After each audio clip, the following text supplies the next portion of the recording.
Então, vamos lá. Então, na aula passada, a gente viu a primeira mensagem, que o evento foi muito marcante, acho que todo mundo lembra qual foi a ocasião em que foi feita a primeira mensagem da história da igreja que nós estudamos na aula passada. Qual foi o evento marcante ali, o que estava acontecendo? Alguém pode compartilhar. A acusação de Pedro, dizendo que eles tinham matado a Cristo. Não, mas aí já era a mensagem. Eu digo assim, o contexto da mensagem. Ela foi em que dia? Qual foi, o que estava acontecendo? Quando Pedro começou a mensagem? Pentecostes. Isso, Pentecostes. Perfeito. Isso. Então foi um dia muito bacana. Começou a igreja, interessante que, curiosamente, dentro do plano de Deus, no dia que inaugurou a igreja, já começou com a mensagem. Né? Então, a pregação da palavra, no caso evangelística, mas também de edificação, está intrinsecamente ligado com a igreja em si. Começou logo imediatamente com a mensagem evangelística. Então, eles saíram daquela casa e foram para algum local onde podia juntar muita gente, tinha muita gente ali por causa da festa, e Pedro, então, pregou uma mensagem muito forte. Inclusive, se a gente lembrar que teve algumas citações do Antigo Testamento muito marcantes, e uma delas, talvez a mais impactante dentro do contexto, qual tenha sido, lembra qual foi um profeta que Pedro citou? Ele começou logo citando um profeta.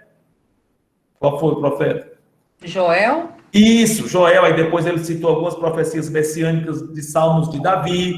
Então ele falou de Cristo, falou da morte, da ressurreição, e como a Solange tinha lembrado antes, ele acusou as pessoas, ele disse, vocês mataram, então foi uma mensagem muito forte, tá? Aquela foi a mensagem. E o resultado da mensagem foi o quê?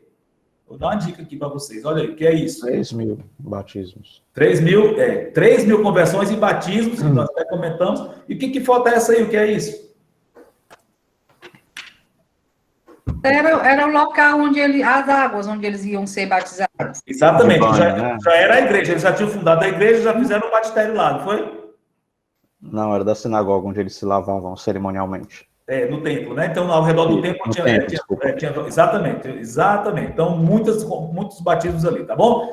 Bom, logo depois teve uma outra... A mensagem que nós vamos ver hoje, que é a intrépida defesa, vai ser bem diferente daquela. Diferente em que o público é diferente, tem uma semelhança, mas um aspecto bem diferente. Nós vamos ver uma distinção do público a quem Pedro vai se dirigir hoje, e o contexto é bem diferente, o ambiente, tudo em torno da mensagem de hoje vai ser, como a gente vai ver, bem distinta do que nós vimos antes, tá bom?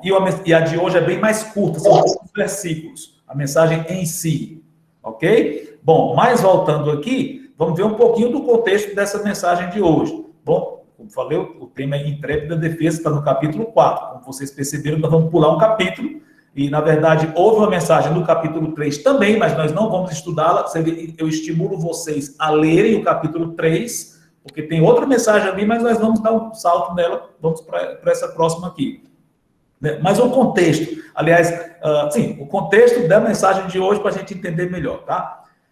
Entendemos que seja nos mesmos dias daquela primeira mensagem de Pedro, talvez mesmo mês, logo depois, mesma época, tá? Pertinho uma da outra, com toda probabilidade. Né? O que estava acontecendo? Num certo dia, Pedro e João chegaram ao templo para a oração das 3 horas da tarde, e houve uma coisa interessante ali. Aí esse é o templo de Herodes. Por que é de Herodes? Porque Herodes embelezou, ampliou esse templo. Alguns dizem que esse templo de Jerusalém podia até ser considerado uma das maravilhas do mundo, de tão grande, de tão suntuoso que ele era. Isso é só uma curiosidade. Seja como for, era o lugar mais sagrado do judaísmo e eles frequentavam muito o templo. Inclusive, o comecinho da história da igreja foi muito importante para que as pregações começassem ali para os judeus. E muitos crentes iam lá mesmo para o templo. Lembra que eram todos judeus e teve essa transição. Enfim, Pedro estava indo um certo dia para lá, para o templo.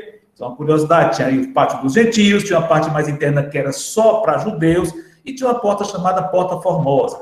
Né? O que aconteceu um certo dia bem na frente dessa Porta Formosa? Havia uma pessoa lá, que era um mendigo que era aleijado, ele era deficiente, estava sendo levado lá para mendigar, para pedir esmolas. Em certa ocasião, bem na frente dessa Porta Formosa, 2 pessoas chegaram que mudou completamente a vida daquele homem que estava ali. Quem são essas 2 pessoas? Pedro e João. Então, interessante, nós não vamos ler a passagem, mas Pedro olhou para ele e disse, olha, ele viu que tinha fé para ser curado, e disse, eu não tenho prata, não tenho ouro, mas o que eu tenho, eu te dou. Em nome de Cristo, anda. E ele ficou curado instantaneamente, saltou, começou a vibrar de alegria, entrou no templo saltando. Então, todos ficaram impressionados porque conheciam bem esse homem, né? Então, foi uma ocasião muito oportuna para Pedro, para uma turma grande se juntar ali, e Pedro pregou, que é a mensagem que nós não vamos ver hoje, que é do capítulo 13, tá bom? Então, o contexto.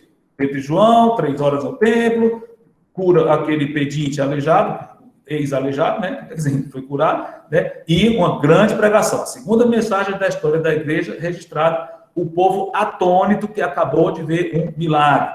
O que aconteceu? A mensagem, muitas semelhanças com a primeira mensagem, certo? Citações bíblicas também. Pedro novamente diz, vocês mataram o Messias, claramente, mas tem também um teor escatológico, essa mensagem, depois vocês vão ver lá, não vou entrar nela agora, tá? Esse é o contexto. Mas como foi que acabou, o que aconteceu logo que acabou essa mensagem? Vamos ver aqui.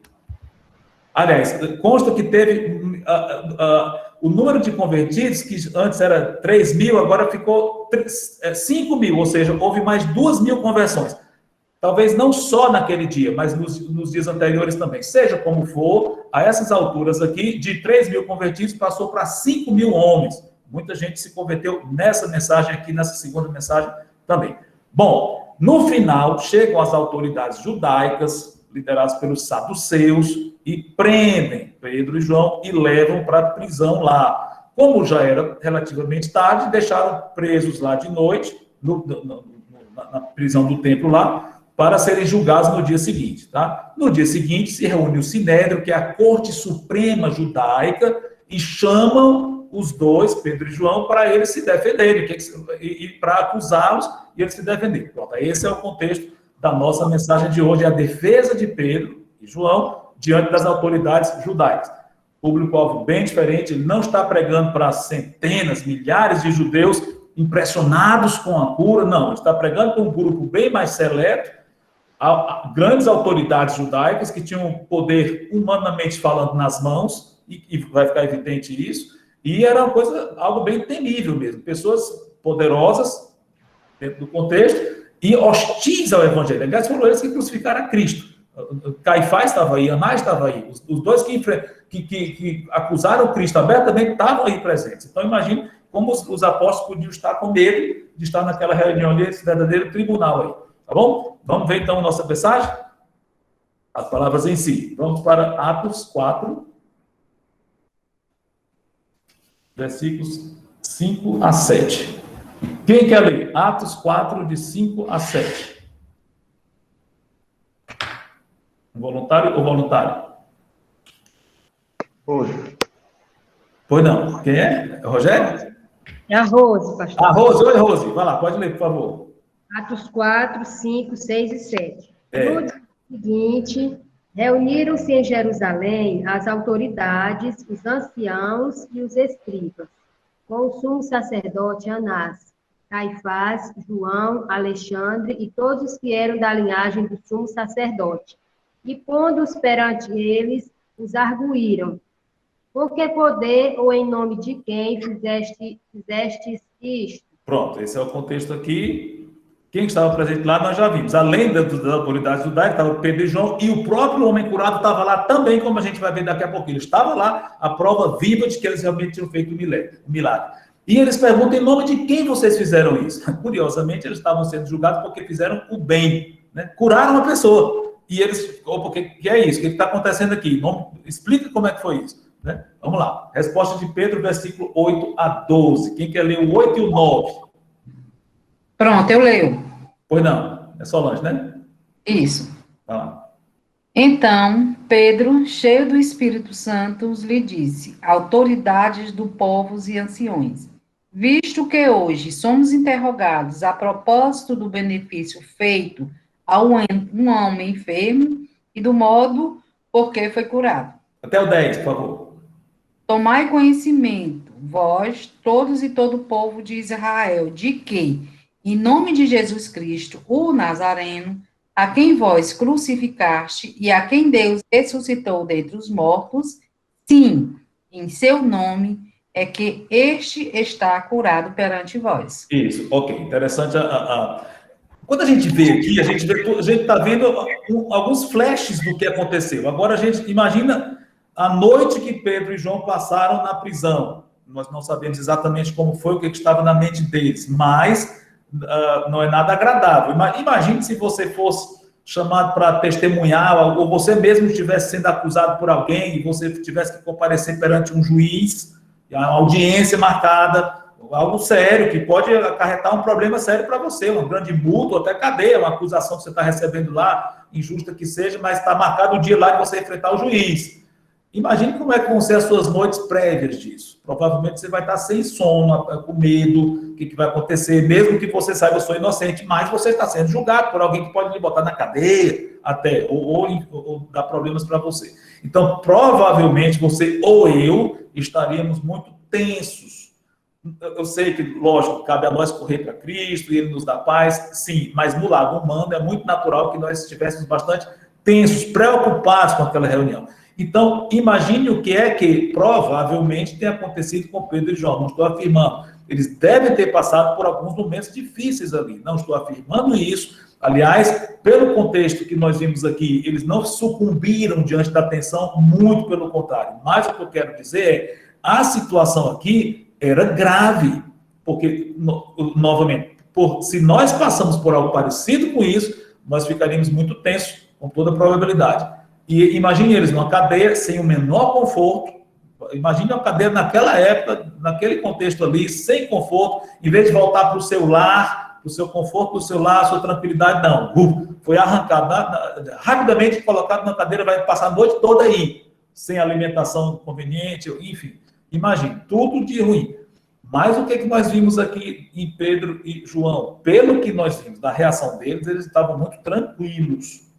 João não fala nada aqui, João está mudo aqui, calado, mas eles, pelo que a gente vê, muitas vezes em que registra as palavras de Pedro, até diz, eles disseram. Então, apesar de que Pedro foi quem falou, João estava do lado e realmente estava compartilhando de tudo aquilo. Mas nós vimos que Pedro estava muito tranquilo, pelo jeito, muito seguro. Tá? Versículo 8, aliás, um ponto importantíssimo, é que diz que ele estava cheio do Espírito Santo. Aliás, interessante. Eles já tinham o Espírito Santo desde o dia de Pentecostes. Aliás, antes mesmo do Pentecostes, o Senhor Jesus já tinha enviado uma provisão transitória, se é que a gente pode chamar dessa forma, do Espírito Santo sobre os apóstolos. Não sei se você lembra. Mas na ocasião em que Cristo apareceu para eles, ressuscitado, ele soprou sobre eles e digo, recebam o Espírito Santo. Antes do Pentecostes, Cristo ressuscitado. Ali não foi o batismo ainda. E como é que pode? Eles receberam o Espírito Santo ali ou foi no Pentecostes? Como um selo, foi no Pentecostes, mas, pelo que entendemos, Cristo tinha enviado uma prévia do Espírito Santo para eles ali, talvez uma capacitação provisória até o dia de Pentecostes. No dia de Pentecostes, eles foram realmente batizados, selados no Espírito para sempre. Tá? Mas o que é interessante, que a gente pode ver aqui, é que, apesar de que nós já temos o Espírito Santo como um selo para sempre, há momentos em que nós podemos ser cheios do Espírito. O batismo no Espírito é uma coisa, o enchimento é outra. O enchimento são ocasiões específicas em que Deus lhe dá uma provisão, digamos, maior do que o usual, se é que a gente pode falar dessa forma, especialmente quando a gente vai estar em situações de muita necessidade. Foi o caso aqui, ou situações em que Deus vai lhe usar muito, você precisa muito dele. Então, é interessante que Pedro, apesar de selado, que diz, ele estava cheio do Espírito Santo, que mostra que é uma experiência distinta do batismo em si. Ele começa a introdução formal e respeitosa, bem adequada à situação. Ele não chega lá muito aperreado, atordoado, atropelando palavras. Não, pelo jeito, muito tranquilo, formal. Ele era um pescador rústico. Vamos já ver daqui a pouquinho que vão falar isso. Mas ele diz, autoridades do povo, anciãos, se dirigindo àquela plateia ali, né? De uma forma muito tranquila, pelo jeito. Né? Continuando. Interessante que eles estavam sendo julgados aqui por uma boa ação. É até uma ironia isso. Como é que a pessoa faz uma coisa boa e é julgada? Né? Mas foi o caso aí. O versículo 10, que a Solange já leu, ele diz claramente, tomai conhecimento vós e todos, que em nome de Cristo, que vós crucificaram, ou seja, mais uma vez ele culpa os líderes, quer dizer, mais uma vez assim, nas mensagens anteriores ele culpou o povo, mas agora ele está falando com os líderes, e olha a coragem dele, olhando no rosto dos líderes ali, e dizer, vocês crucificaram a Cristo. Não é isso? E curiosamente também ele diz, a quem Deus ressuscitou. Vocês crucificaram, mas Deus ressuscitou. além de dizer que Deus fez um milagre tremendo com Jesus de Nazaré, e fez, e aliás, um parênteses, o próprio Senhor Jesus também participou da própria ressurreição. Isso é só um parênteses para atiçar a curiosidade de vocês. Não está aqui nesse texto, em outros textos é possível de verificar isso, mas fecha o parênteses, vamos voltar para cá. Seja como for, além do Pai ter feito um milagre tremendo com Cristo, demonstrando quem Cristo é, confirmando, ele é o meu filho, ele é o Messias, ele é divino, tudo isso. Além disso, Deus estava desfazendo explicitamente uma coisa que as autoridades fizeram. Notaram aí? Ou seja, eles mataram, mas Deus desfez isso que vocês fizeram. É muito forte isso. E a cura, respondendo a pergunta que eles tinham feito, foi em nome de Cristo. Em nome de quem vocês fizeram? Está aqui, em nome de Cristo, o Nazareno. Jesus Cristo, o Nazareno, um título completo aqui. Né? Historicamente, aliás, que vocês conhecem, acabaram de crucificar. Né? E notem que ele estava olhando ali para Anás e Caifás, que já estou repetindo a nível de ênfase, os dois que estiveram exatamente com Cristo ali na ocasião do aprisionamento dele. Tá bom? Vamos lá, vamos continuar. Versículo 11, quem quer ler? Eu posso ler, pastor. Pois não, por favor. Ele é a pedra que foi rejeitada por vós, os edificadores, a qual foi posta por cabeça de esquina. E em nenhum outro há salvação, porque também debaixo do céu nenhum outro nome há, dado entre os homens, pelo qual devemos ser salvos. Isso, muito obrigado. Olha que versículos famosos, impactantes, desses versículos que a gente até memoriza mesmo, e são ótimos até para evangelizar também. Né? Primeiro, no versículo 11, ele fala de pedra rejeitada por vocês. Que é isso? Né? Que história é essa de uma pedra rejeitada pelos construtores? Certamente todos aqueles ali entenderam bem o que Pedro estava dizendo. Ele estava citando um salmo. Ali não foi algo que parece enigmático. Uma pedra rejeitada, que é isso? Literalmente é o que o Salmo 118, 22 diz. O que é ler lá Salmo 118, 22? O voluntário ou voluntário? Salmo 118, 22. Cadê? Posso ler? Pois Já não. estou aqui nos Salmos. Tá bom. 118, 22, é? É. Vamos lá. A pedra que os construtores rejeitaram, essa veio ser a principal pedra angular. Isso. Esse é um salmo messiânico, cheio de citações do Novo Testamento, inclusive o Senhor Jesus, ele próprio citou esse salmo, poucos dias antes dele ser morto, ele olhou para as autoridades e disse, aplicou para eles esse salmo, vocês são aqueles que estão me rejeitando, em outras palavras, não é isso?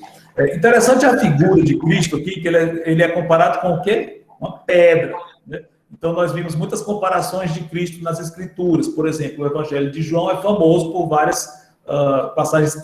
Já comentei isso recentemente até numa aula, né? Eu sou a videira, eu sou a porta, eu sou o pastor, caminho, verdade e vida, a luz do mundo, né? Mas dificilmente a gente pensa numa analogia dele com uma pedra, mas é uma comparação bíblica isso. Como assim, que pedra é essa? Pedra angular era também chamada de pedra de esquina. No nosso contexto atual, não tem muito sentido. Mas, naquele contexto, normalmente eram as primeiras pedras de uma construção, devia ser uma pedra bem retinha, que se colocava numa esquina, não necessariamente nesse caso aqui, não é a primeira, porque tinha pedra embaixo dela, eu sei. Mas, normalmente, a ideia de uma pedra angular é uma pedra que ficava na quina, ela tinha que ser bem retinha, bem reta, porque as outras pedras seriam alinhadas de acordo com ela. Então, se a pedra angular fosse torta, evidentemente, todas as outras pedras sairiam tortas também. Mas, então, a pedra angular tinha que ser retinha, porque a partir dela as outras pedras seriam alinhadas. Era a pedra principal de uma construção. Então, ele é chamado aqui de uma pedra angular. E essa pedra foi rejeitada pelos próprios construtores. Olha, aqui é a pedra angular. Quem eram os construtores dentro da realidade lá? Os próprios líderes judaicos. Então, Pedro está dizendo, certamente eles entenderam a acusação. Vocês são os construtores nessa parábola aqui, que rejeitaram a pedra angular, que é o Messias e é o principal. Ok? Versículo 12, que já foi lido, é um versículo, talvez, acho que foi um dos primeiros versículos que eu aprendi depois de me converter.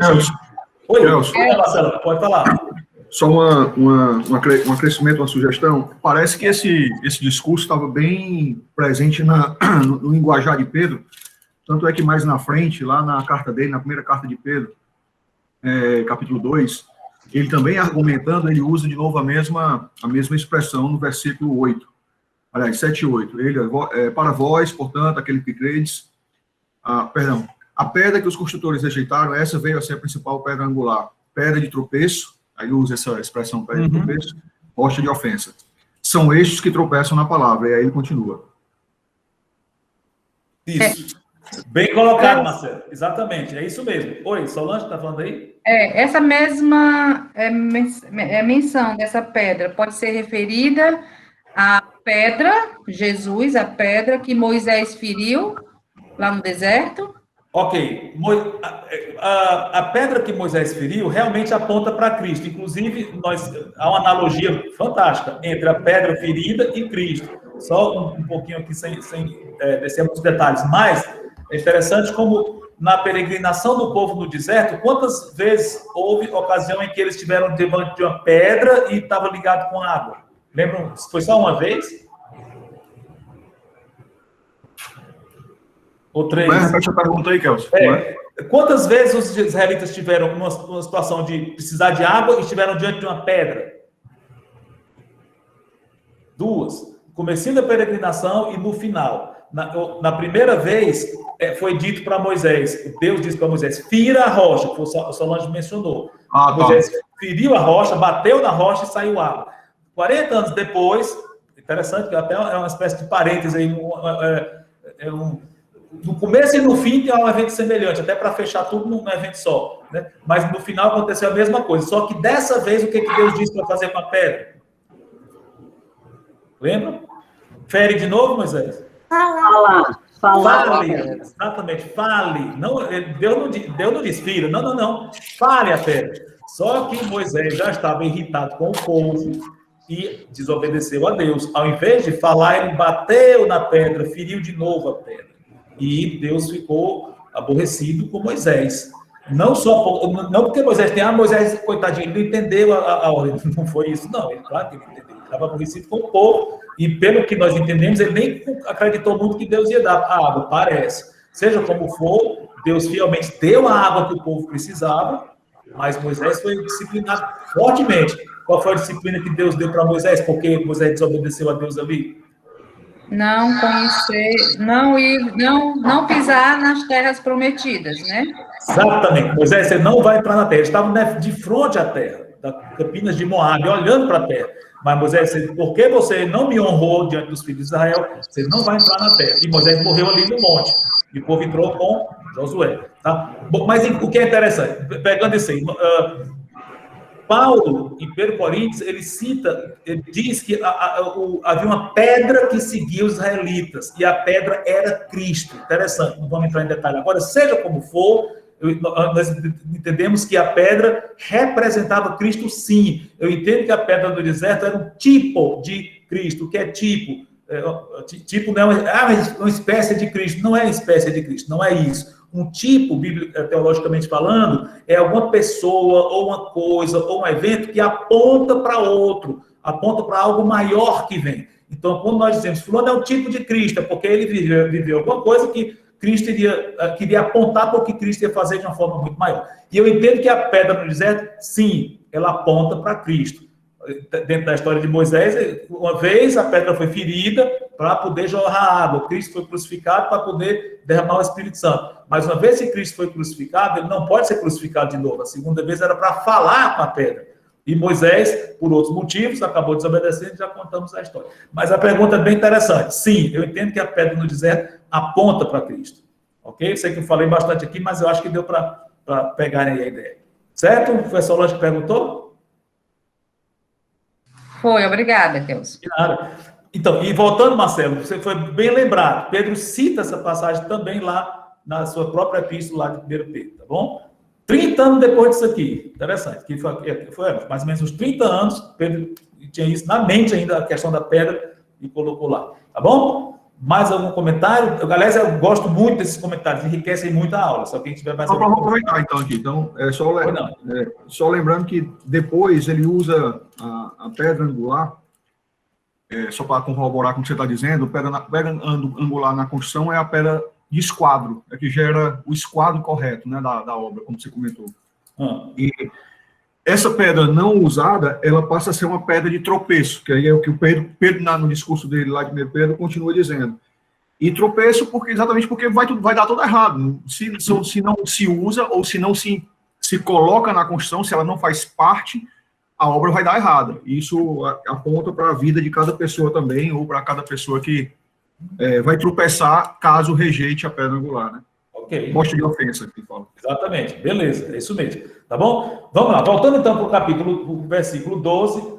Olha, como eu tinha comentado, acho que foi um dos primeiros versículos que eu aprendi depois de convertido. É muito importante esse versículo, teologicamente, a nível de você informar as pessoas, de você evangelizar. Salvação exclusiva em Cristo. Atos 4:12. Me lembro claramente, faz 40 anos que eu me converti ao novo, né? Mas graças a Deus por isso, né? Que a maior parte da minha vida já foi já convertido. Mas, enfim, né? Não há salvação em nenhum outro. Olha só, então é o contrário do que o mundo diz, né? Todos os caminhos levam a Deus. Eu sou o caminho, a verdade, ali só tem um, né? Alguém pode dizer, mas como é que e as pessoas que moram em países longínquos, que nunca ouviram falar de Cristo, etc. Por que Deus manda a gente ir até lá? Exatamente para isso, não é isso? Seja como for, abaixo do céu não existe nenhum outro nome dado entre ou dado aos homens, dado no contexto humano, pelo qual sejamos salvos, né? Versículo muito bonito. Será que tem algum... agora, saí, não deu tempo que vocês verem. Será que tem algum outro versículo que vocês citariam que fala que é exclusivo, Cristo, não tem outro, pronto. Agora quem leu não fala mais não, pronto. É porque saiu, eu botei a referência aí, eu tirei correndo, para vocês não verem, porque é um teste bíblico. Algum outro versículo que mostra que a salvação é Cristo. Oi, Marli, como é? Há só um mediador entre Deus e os homens, né? Cristo. Você leu aí, não? Pode ler, Marli, vai lá, é isso mesmo, tá certíssimo. Qual é a referência? Quem sabe? Mas pode ajudar a Maria, se ela não lembrar exatamente. Há um só Deus e um só mediador entre Deus e os homens. Jesus Cristo ainda diz outra palavra. Quem sabe? Teste bíblico. Vamos ver quem conta primeiro. Homem. Isso. E qual é a referência? 1 Timóteo 2. 1 Timóteo 2 e 5. Marli, pode ler, por favor? 1 Timóteo 2 e 5. Porquanto há um só Deus e um só mediador entre Deus e os homens, Cristo Jesus, homem. Fortíssimo esse versículo, belíssimo. Um só Deus, não tem outro. E só um entre eles, homens, só tem um mediador. Quem é? Jesus Cristo, que é um ser humano, é homem. É um versículo ótimo para a gente falar da humanidade de Cristo. Ah, mas não é óbvio que ele é homem, que é um ser humano? Claro que é, mas nem sempre as pessoas acreditaram nisso. No comecinho da história da igreja, dos primeiros séculos, tinha gente que achava que ele não tinha se tornado um ser humano, não. Ali era só uma aparição. Como é que pode Deus tornar um homem? Não tem sentido. Ou é homem ou é Deus, não pode ser ter as duas naturezas. Então foi só uma aparição. Ele aparecia como se fosse um ser humano, mas era uma aparição, como os anjos apareciam. Eles ensinavam isso. Quem sabe o nome dessa heresia? Alguém sabe? Docetismo, que vem de doquel. Doquel é parecer. Então, docetismo foi uma doutrina que ensinava, a doutrina errada, a heresia, que Cristo não era um homem, um ser humano de verdade. Enfim, voltando para cá, quer provar que Cristo era um ser humano? Sim. E, aliás, isso não era um problema sério naqueles dias. Por quê? Vocês já ouviram falar de gnósticos? Já ouviram falar? Gnosticismo e tal? Isso foi uma praga no começo, nos primeiros séculos da era cristã. Porque, entre outras coisas, eles ensinavam algo que vem até de Platão, os filósofos gregos e tal, que a matéria é má, é ruim, o físico é ruim. Então, não pode ter comunhão da matéria com o espiritual. A matéria, não tem nada que preste na matéria. Então, como é que Deus se tornar material? Nunca. Olha aí, a coisa se tornou sim. Então, você pode ver que algumas epístolas do Novo Testamento combatem a ideia de achar que Cristo não era um ser humano. Pelo contrário, eles dizem claramente. Lembro de duas epístolas famosas, porque que o autor fala claramente nisso. Não, ele é Deus. Jesus Cristo, sim, o ser humano. Jesus Cristo, ele é divino. As duas naturezas em uma só. Quem lembra? Duas epístolas que foram feitas bastante, teve muita ênfase em defender a humanidade de Cristo, e Cristo é Deus. Estão lembrados? João 10:30. Oi? João 10, aquele João 10, 30, se não me engano, eu e o pai somos João 10, 30, sim, é verdade. Mas é epístola que defende bastante essa ideia de que Cristo é um ser humano, sim. Deus encarnou. O Deus vivo se tornou um ser humano. São famosas por isso, que ela combate essas ideias gnósticas. Quem lembra? Primeiro é uma epístola de Paulo, na prisão, bem parecida com outra. Estão lembrados? Paulo, na prisão, escreveu 4 cartas, e 2 bem parecidas uma com a outra, e uma das 2 é essa. Colossenses? Exatamente, isso, Den. O Den falou, né? É o Inês, né? Colossenses, que ele combate exatamente essas ideias que viriam a ser gnosticismo. Enfim, e a outra, 1 João. Esse 1 João fala bastante, ele começa logo dizendo, nós tocamos no verbo de Deus, tá? Bom, mas chega de falar da humanidade de Cristo, vamos voltar para o nosso texto aqui, ok? Vamos lá. Resultados dessa pregação curtinha que nós vimos aqui, foram poucos versículos, mas quais foram os resultados? Versículo 13 e 14, quem quer ler? Estamos em Atos 3, ou 4, Atos 4, 13 e 14. Posso ler, pastor? Pois não, Kézia, por favor. Atos 4, 13 e 14. Então, eles vendo a ousadia de Pedro e João e informados de que eram homens sem letras e indoutos, se maravilharam e tinham conhecimento de que eles haviam estado com Jesus. Mas vendo com eles o homem que fora curado, nada tinham que dizer em contrário. Já pensou, eles viram, olha, esses 2 homens são rústicos, eles não são pessoas cultas, acadêmicas, ou ligadas muito com a lei, aprofundadas na lei, e ali tinham vários escribas ali, doutores ali, estavam ali presentes, enfim. Eles estavam vendo, quem são eles 2? Mas, puxa, como é que eles podem estar falando dessa forma? Com tanta intrepidez, com tanta coragem, né? E ali estava um homem curado, não tinha o que negar, fizeram um milagre mesmo, como é que pode? Aí o que eles resolveram? Mandaram sair os netos, retiraram os 2 e disseram, o que a gente vai fazer? Eu não vou ler agora não, mas vocês podem ver. No versículo 16 ele diz, olha, tem um milagre que foi feito aqui de uma forma inegável, todo mundo de Jerusalém já sabe, como é que a gente vai fazer para isso não ser divulgado? Olha só, eles mesmo se condenando, né?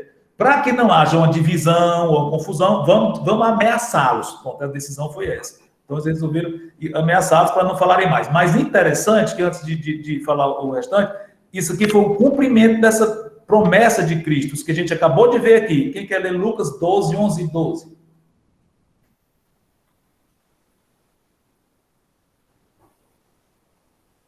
Lucas 12, 11 e 12. Voluntário ou voluntário? Posso ler, cara? Ok, Tiago, por favor. Quando vos levarem às sinagogas e perante os governadores e as autoridades, não vos preocupeis quanto ao modo por que respondereis, nem quanto às coisas que tiverdes de falar, porque o Espírito Santo vos ensinará naquela mesma hora as coisas que deveis dizer. Pronto. Olha aí, Cristo estava cumprindo literalmente aqui essa promessa que ele tinha feito enquanto eles. Vocês vão ser levados para a sinagoga, mas não se preocupe, não fiquem ansiosos, e pelo jeito eles não ficaram. Eu mencionei que se fôssemos nós ali na prisão, talvez fôssemos ficar tensos e tal, e é provável que Pedro e João nem tenham ficado em nenhum momento. Talvez ficaram em alguns momentos, talvez tenham ficado em alguns momentos, mas o que prevaleceu aqui, pelo que a gente vê, foi uma tranquilidade muito grande. Cristo cumpriu essa promessa aqui, né? Bom, enfim, o que as autoridades fazem? Reconhecem que eles falaram muito bem, mandam sair, já comentei, eles ameaçam para não divulgar. Olha o versículo 18 a 20. Quem quer ler?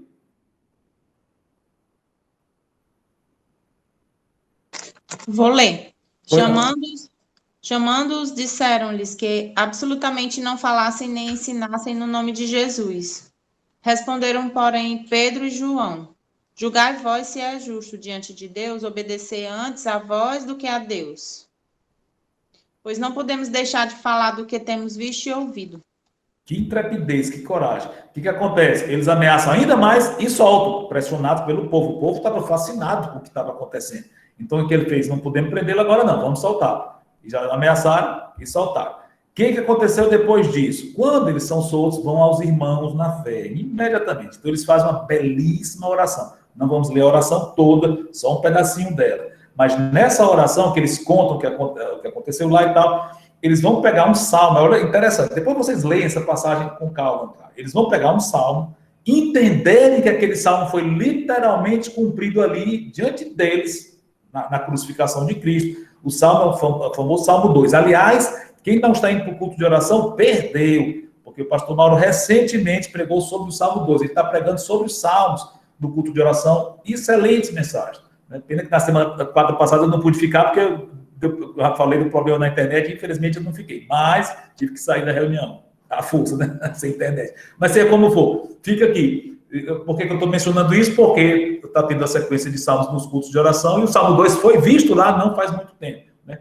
O Salmo 12, ele fala, por que os gentios se enfurecem, as nações estão se rebelando contra o Messias? Então, e eles entenderam, os crentes aqui, os apóstolos, os discípulos, que o Salmo se referia exatamente à crucificação de Cristo. Eles aplicam.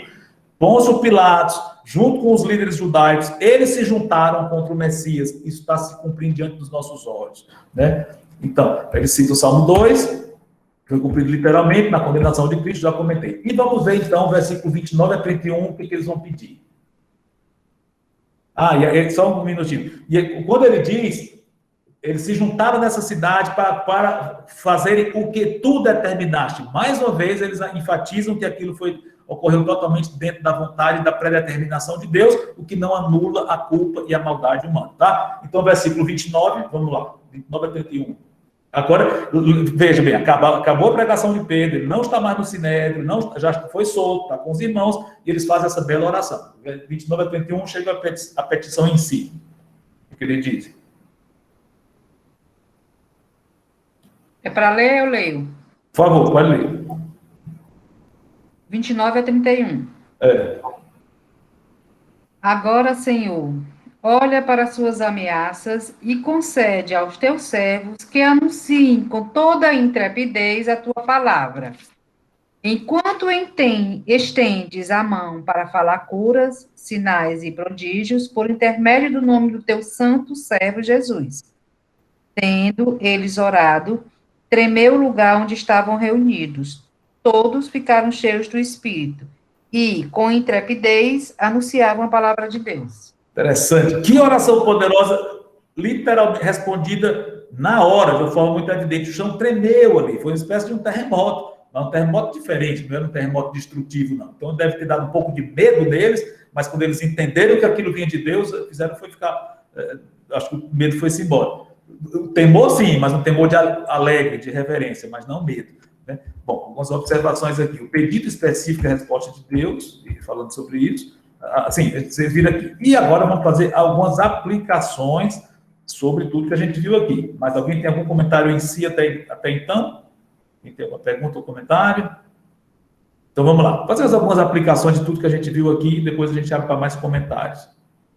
Já comentei isso aqui, isso aí já foi comentado. Grande desconforto, expectativa, mas o Espírito Santo os capacitou. E aplicando para a nossa vida, olha, a gente tem ouvido testemunho, talvez você próprio pudesse dar testemunho, eu próprio, na minha vida, nós poderíamos dar testemunhos de situações que nós morreríamos de medo de enfrentar aquilo, mas em algumas coisas Deus realmente nos livra, sim. A Bíblia tem um versículo, Salmo 34, que ele diz: Deus livrou-me dos meus grandes temores. Espetacular. E muitas vezes, realmente, Deus nos livra até daquilo que a gente tem medo, nem acontece mesmo. Eu sei, tem casos assim. Mas, em outros casos, Deus faz com que a gente passe por situações que a gente temia mesmo. A gente morre de medo de uma certa coisa, pois Deus vai fazer a gente passar por aquilo. Por quê? Será que Ele não me ama? Claro que ama. Ele vai mostrar que aquilo não é um monstro e você vai vencer aquilo. Não é para ter medo daquilo. Novamente, tem situações que ele livra da situação em si. Tem, mas em outras ele faz a gente passar, porque a gente precisa aprender que ele dá força a gente naquilo. Então, às vezes, a questão de cirurgia, interessante, nós estamos em plena pandemia, mas eu já vi testemunhos de décadas atrás, de alguém que tinha pavor de cirurgia, por exemplo, e precisou fazer a cirurgia. Então, pronto, mas o que eu tinha mais medo na minha vida era fazer a cirurgia, agora eu vou enfrentar exatamente isso, por que Deus não me livrou disso? Olha, mas a pessoa depois deu testemunho que ficou tão tranquila na hora da cirurgia, tão tranquila que nem se reconheceu. Puxa, eu venci isso, Deus me mostrou que aqui eu não tinha motivo de temer, porque Ele me deu força ali.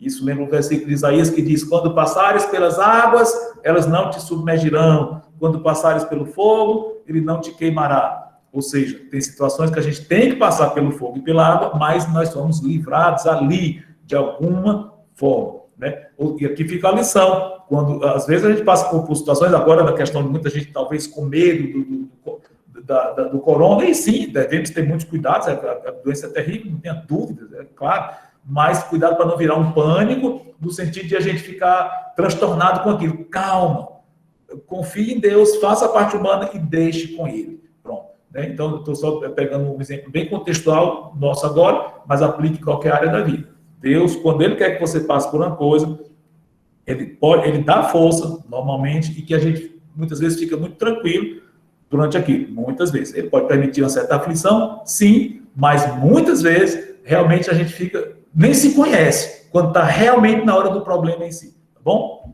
Vamos lá. Segurança, que sentiram aí pelo jeito, muita fluência e muita coragem. Isso aí é facilmente perceptível. A fluência, até os perseguidores perceberam. Como é que eles estão falando com tanta intrepidez? E a coragem em si, de terem falado tudo aqui. Tá? Bom, interessante. Agora, antes da gente concluir, vamos dar uma olhada numa passagem que é muito parecida com o que a gente já viu aqui. Qual foi a passagem que o Tiago leu, Tiago Furtado? Qual era a promessa que tinha ali? Sem irem lá, só teste de memória. Tiago Magalhães leu uma passagem que tem uma promessa feita. O que era? Sem ler.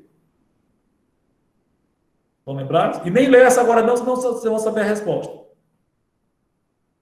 Lembra? Nem o Tiago lembra mais. Uma promessa específica, que foi cumprida ali. Né? Eu lembro. Vai, Tiago. Ninguém lembra bem, então é tu. Vai. Estou brincando. Jesus disse pode que lembrar, mas não disse. Diga aí, Tiago, como é? Jesus disse que eles no Sinado, eles iam receber o Espírito Santo para poder falar com intrepidez. Beleza. Olha essa outra passagem que é parecidíssima com aquela, também em Lucas, mas olha que tem um acréscimo interessante. Vamos para Lucas 21, 12 a 15, é bem parecida com aquela. E depois disso a gente vai estar quase encerrando.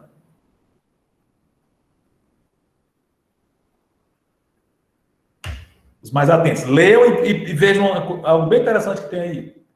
A outra também tem, claro. Quem quer ler? Pronto, eu posso ler. Lucas 21, de 12 a 15. Antes, porém, de todas estas coisas, lançarão mão de vós e vos perseguirão, entregando-vos às sinagogas e aos cárceres, levando-vos à presença de reis e governadores, por causa do meu nome. E isto vos acontecerá para que deis testemunho. Assentai, pois, em vosso coração, de não vos preocupardes com o que haveis de responder, porque eu vos darei boca e sabedoria, a que não poderão resistir, nem contradizer todos quantos se vos opuserem. Ok, basta até aí, Rosa. Obrigado, valeu. Interessante. Aqui tem um acréscimo a mais. Ele diz, por que isso ia acontecer? Vocês vão ser levados a tribunais, etc. Para quê? Para dar testemunho. Interessante, Kézia, você estava com o microfone ligado, mas eu não sei ler lá dos nomes, eu ouvi você dizer bem direitinho. Aí depois ela ligou o microfone, mas você estava certo, já deu para notar, você dizer exatamente isso. O motivo, no caso ali, é para que nós demos testemunho. E isso aplica na sua vida. Por que Pedro foi levado ali? Além de evangelizar, e era uma oportunidade a mais que aqueles líderes judaicos estavam tendo. Sim. Mas, além disso, eles próprios estavam crescendo, evidentemente. Pedro, João, todo mundo crescendo. Mas tinha um motivo, dei testemunho de mim. Ou seja, as nossas provações não acontecem por acaso, tem um motivo. Então, é interessante como...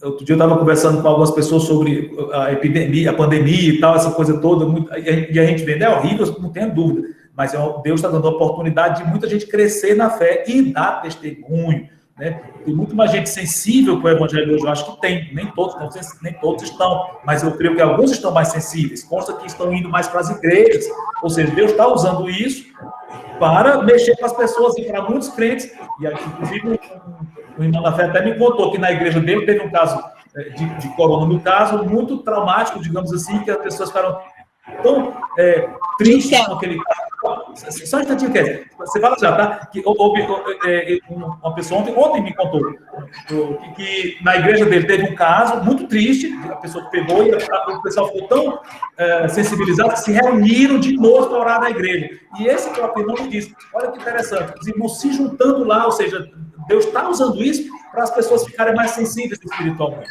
Né? Usa uma coisa que é em si ruim, é desagradável, traz sofrimento, não tem dúvida, mas Deus usa isso, ou seja, fazendo a aplicação, Deus tem um propósito para as nossas provações. Tá? Então, Kézia, por favor. Só, assim, eu tenho visto muitas pessoas que trabalham comigo na área de saúde e que estão muito, que você falou, né, que é o momento oportuno, né, que a pessoa só não evangeliza se não quiser, porque as pessoas estão sedentas, né? Exatamente.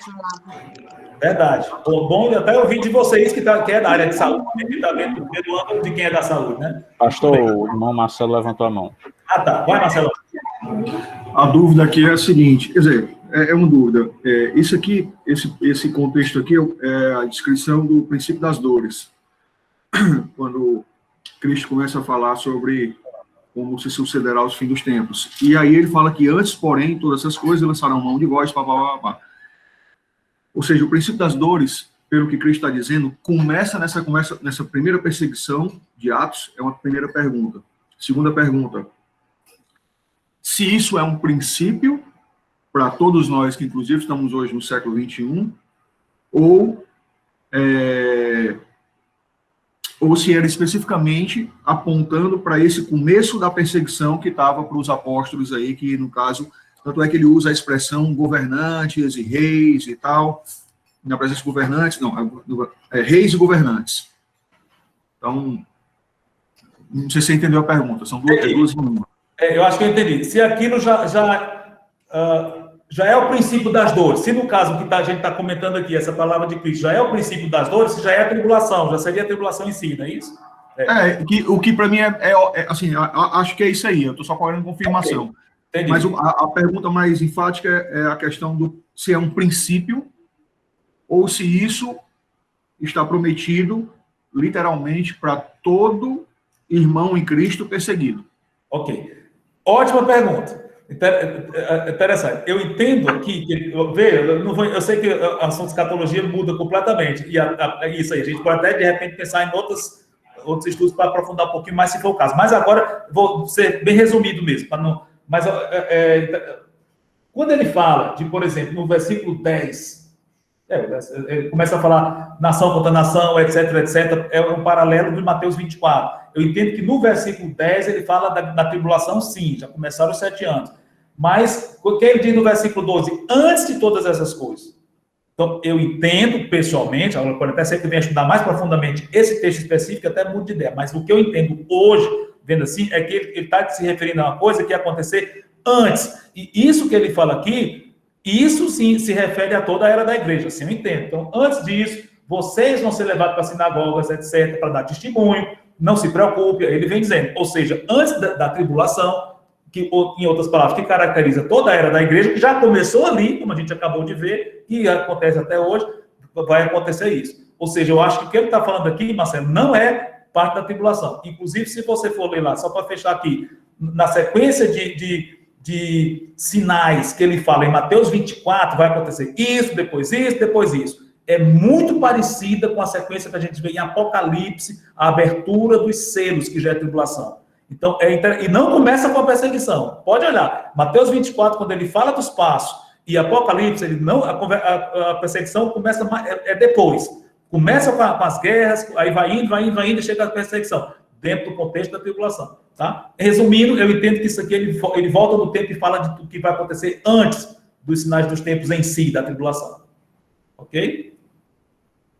Tá, mas faltou a segunda parte. Então é um princípio para todos ou é uma promessa só para os apóstolos naquele momento ali como que você fez a ligação? Ok, entendi. Você fez a ligação de Atos com a situação de Pedro lá, com essa passagem. Ok, então, ok. Pergunta, isso é só para Pedro ou é um princípio para todos? Eu creio que seja um princípio para todos. Foi bom lembrar isso. Eu creio que é um princípio para todos. Para crentes em geral. Eu creio que se refere a toda a era da igreja, discípulos que são perseguidos, etc. Não se preocupe que eu vou ensinar vocês o que dizer no momento exato. Eu acho que é para todos. Certo? Aplicável para todos. Tá bom? Vamos lá. Mas boas perguntas. Isso é bom, isso é bom. Bom, versículo 13, já comentamos. Há um propósito. Então, que ninguém fique desanimado vendo o que quer que seja, ou corona, ou isso, ou aquilo, seja o que for, o problema financeiro, o problema de relacionamento, ou isso, ou político, seja o que for, na sua situação específica, o que está acontecendo. Calma. Você é crente? Tem um propósito. Deus quer que você faça alguma coisa para ele ali. Tá? Prosseguindo, versículo 14, já vi, não ficarmos ansiosos, já comentamos isso aqui. Assente em vosso coração, não fique assim, né? E, finalmente, uma coisa que eu queria mostrar aqui, no versículo 15, o que vocês notaram de muito curioso aí? Que é distinto, é algo a mais, uma complementaridade em relação ao que a gente viu antes. O Espírito Santo vai ensinar vocês e tal.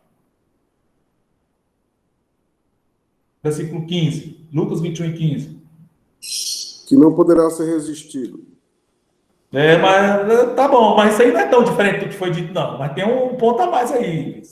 Quem lembra? Que na nossa versão é bem pequenininho a palavra. Contradizer? Não, mas tem uma palavra pequenininha na nossa tradução, mas que, eita, é bom teologicamente isso aí. Sabedoria.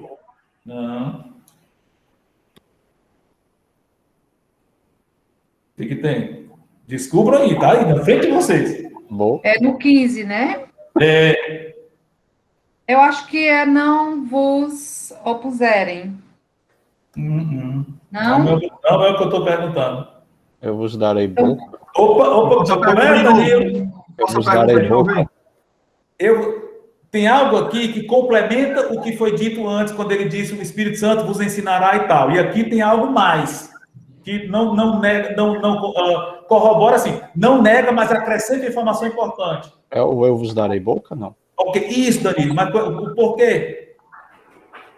Porque não resistirão? Não, Danilo foi na frase que eu queria, mas só faltou qual é a lição aqui? E sabedoria. Eu vos darei boca. Eu vos darei boca. Cristo é que vai estar dando. Tá.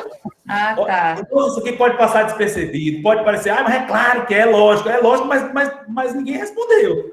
Ele vai estar dando. Interessante, olha o que está por trás disso. Onisciência dele, onipotência dele, tudo nessa frase.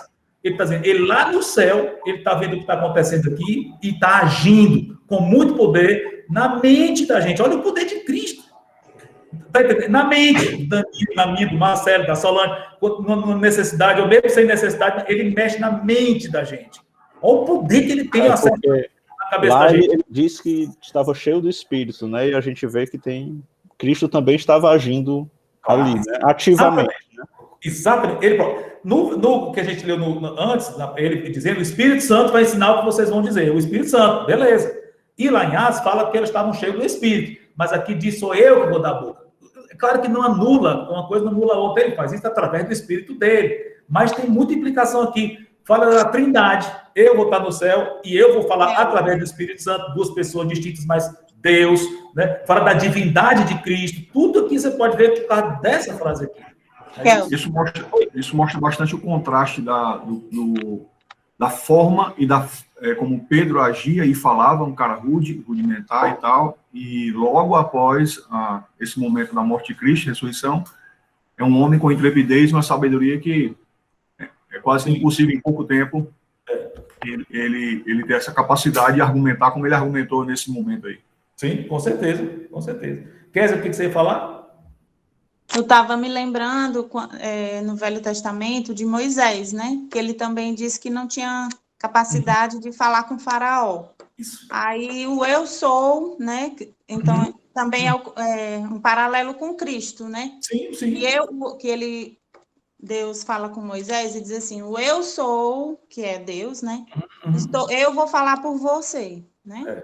Exatamente. E, no caso, ele usou Arão para ajudar, mas não anula o que você está dizendo. Não. É que Deus ia capacitar, claro. Exatamente. Muito bom. Então, a evidência da Trindade, da divindade de Cristo. E, finalmente, para a gente concluir mesmo, olha o versículo 18. Aí, com isso, a gente conclui. De Lucas 21. Pronto, dentro dessa promessa que Cristo fez, que eu vou estar dando boca de sabedoria para vocês, olha o versículo 18. Quem quer ler? Posso ler, pastor? Pois não, Morgana. Contudo, não se perderá um só fio de cabelo da vossa cabeça. Como é? Cristo está prometendo que não se perde um fio de cabelo da cabeça. Quer dizer que ninguém ia morrer? Ninguém ia sofrer nada? É isso que ele está dizendo? Como é que é isso? Oh, que frase bonita. Interessante. Ele não está dizendo... Interessante. Olha o princípio de interpretação das escrituras. Se a gente for pegar o pé da letra literal, demais, hiperliteralizado, não combina. Não cai um fio de cabelo. Não é isso que ele está dizendo. Ele está usando a linguagem figurada. Figurada mais ou menos. É real, é absolutamente real. Sim, mas não é que realmente não vai perder o fio de cabelo. Não, ele está usando a figura para dizer que vocês estão absolutamente seguros. Mas como é que a gente está absolutamente seguro? Se muitos crentes apanharam, morreram, etc, etc. Como é que vocês respondem isso? Sabe o quê? Nossa segurança está olhando para o porvir, segurança absoluta, o porvir em vista. Vocês estão seguríssimos. Eu vou trazer vocês para mim na hora que eu quiser e vocês não vão perder um fio de cabelo. Porque aqui, para onde ele vai nos levar e onde nós vamos ser julgados, não para condenação, mas para receber galardões e vamos desfrutar as heranças maravilhosas com ele eternamente. Não vamos perder, nós não vamos ter perdido um fio de cabelo. Aqui a gente pode perder muita coisa, e vai perder, ele mesmo disse, vai perder, mas tudo vem à tona. Tudo que a gente perdeu aqui vai receber lá de uma forma muito maior e muito melhor. É isso que está dizendo. É mais ou menos como se você dissesse para o filho seu, sei lá, alguém pediu uma coisa para o seu filho, ele só tem R$5 e disse, dê, pode dar, mas eu vou ficar sem dinheiro. Não, você não vai perder esse dinheiro. E o filho deu os R$5 lá no colégio, naquela hora, e ficou algumas horas sem um centavo no bolso. Ficou algumas horas. Quando chegou em casa, você deu R$15 para ele. Ou seja, ele ficou sem os R$5 por algum momento, ficou, mas ele recebeu muito mais depois. Ou seja, é uma aplicação bem pequena, mas só para vocês entenderem. Você não vai perder. Entregue. Você não vai ficar sem isso. Aqui na vida debaixo do sol, pode ser que você nunca mais veja. Mas não vamos ficar muito tempo debaixo do sol, meus irmãos. E não é só por causa do corona, não. O corona mostrou mais nitidamente isso, não tenha dúvida. Mas no nosso tempo debaixo do sol é rápido. Mais cedo ou mais tarde, no instante, quando você menos esperar, nós vamos estar indo. E os nossos fios de cabelo que foram gastos ou entregues para Cristo, nenhum vai ficar perdido. Nós vamos ter tudo de volta e muito mais, melhor do que os fios de cabelo.